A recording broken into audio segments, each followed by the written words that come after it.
Hello. At ano ba ito? Taxi Joe on signing on at on the road again, mga ka-taxi rides. At for the past 5 days wala tayong biyahe at nagkaroon ng problema yung ating taxi. At bigyan ko lang kayo ng konting recap para doon sa naging problema, yung 16 namin sa na tinatawag sa code para sa communication 168. That's problem.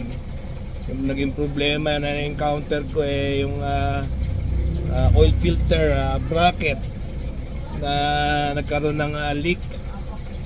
Ang leak naman doon sa may kabitan ng alternator, yung alternator hose papunta doon sa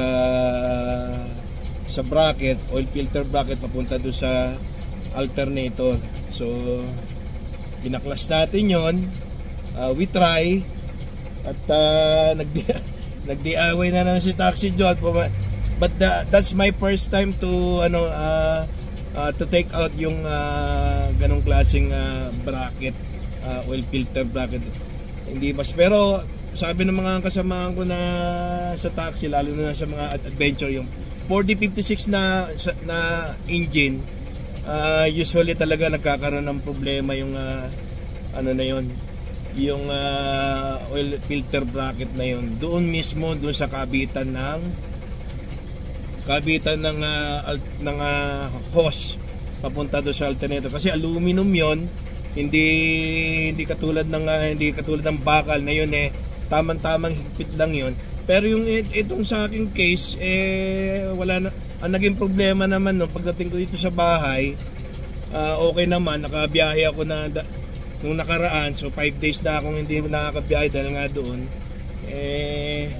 Ayun, pagtingin ko doon sa ilalim, usually check up ako, may tulo somewhere doon sa location na yon. So hinigpitan ko, pero lost thread na pala yung dahil siya nagba-vibrate. So guys, ang tip ko lang sa inyo, pag nagpalit kayo ng alternator hose na yon papunta doon sa oil filter bracket na yon, kailangan ilayo nyo doon sa engine block, kasi sumasayad yung maliit lang yon, parang half foot lang yung yung hose na yon. At pag tinred nyo yon, dalawang thread yun na 17, kailangan ilayo nyo ng konti yung hose na yon para lumayo ng konti doon sa engine block, kasi sumasayad yun, nagbabibrate. So yun na naging cause ng sira. At binaklas natin at tumingin tayo doon sa partner. Hi, hello pala doon sa mga tiga-partners sa may Bukaokan, shout dyan yung aking nagagwapo ang mga nilalang dyan sa location dyan sa partners dyan sa may Bukaokan. At dyan kay boss, saludo dyan boss, at least napalitan yung aking oil filter bracket, kaya lang hindi na yung nakuha natin replacement hindi maayos. So hindi rin maganda yung fittings ng ating mga thread na nanggaling doon sa may steering kaya yon, kumuha na lang ako nung surplus at medyo nakamura naman tayo. Kaya kung kapunta kayo itong guys sa partners dyan sa may Bukaokan, meron din silang available na mga dyan surplus na mga parts do sa sa location na yan for Bukaokan. So yun lang, 5 days na binaklas, ilang araw ko rin na pinagtiisan at hindi naman tayo nagmamadali, hindi naman tayo mekaniko. So we trace at ang naisalpak natin maayos naman nangyari. So nakakuha ng isa yung replacement, hindi bumigay yung fittings, tapos binalik ko ulit, kumuha ko ng surplus, okay naman na. Ngayon yung ang tawag dito yung hose naman ng alternator may tama na rin kasi dumidikit na doon.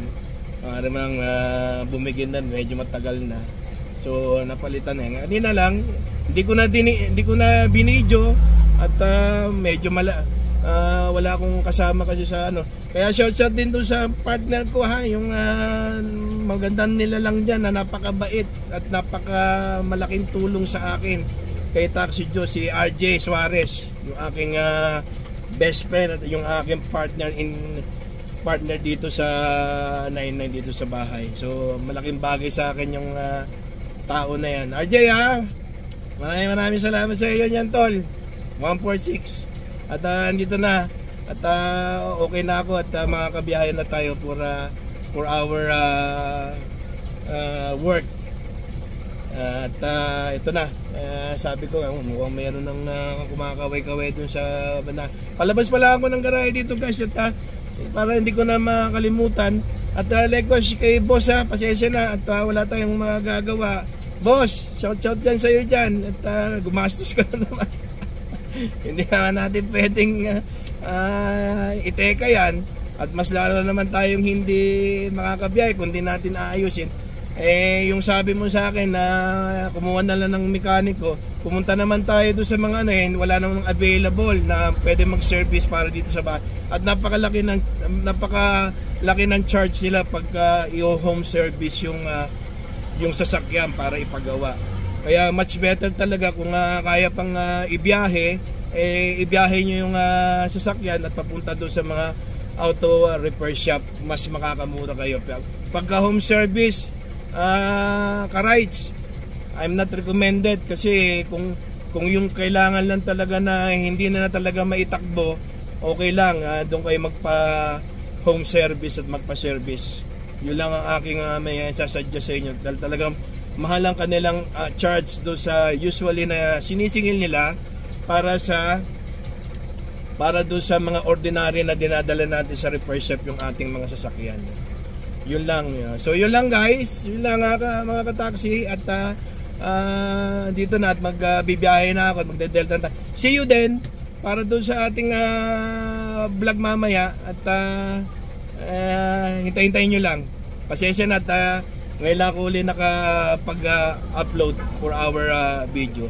So say hi dyan at magandang hapon sa inyo at ingat-ingat po kayo dyan. Start to shine.